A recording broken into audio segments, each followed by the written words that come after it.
Hi, I'm Anthony Soto, the Chief of Finance and Operations for Holyoke Public Schools.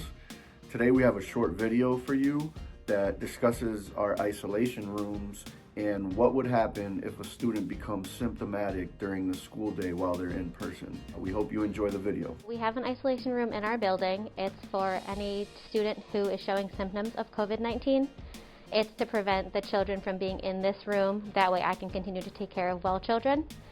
So if a child was to come in with a fever or a cough or any of the symptoms, they would be brought into the isolation room and they would remain there until they got picked up. It's important to have a separate room because this room has such flow of needing ice packs and Band-Aids and daily medications. When a child with symptoms comes in, it's important that I will throw on my PPE right away. I have my mask and gown and gloves, and the child and I will go into the isolation room. It's a good spot for them. There's cots in there.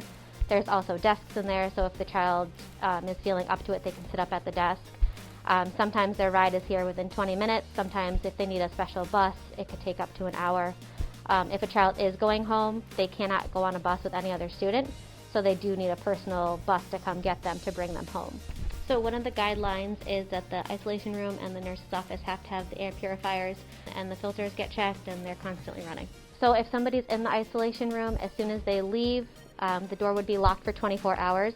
After a 24-hour period, the custodians would go in and they'll do a deep clean of the room with a special spray. It's definitely a safe room. We would never leave a child in there by themselves. There would be a supervised adult. Who's ever supervising them would be in full PPE as well, just to protect themselves in case the child does end up being positive for COVID. The students we've had in there before, they were allowed to use their iPad and their own little materials and some coloring and papers. We don't really want to keep toys or anything in there that we'd have to disinfect, so it's very bland. It's a simple room. There's not much hanging up, but it's just to keep it sterile and clean and to keep the child safe.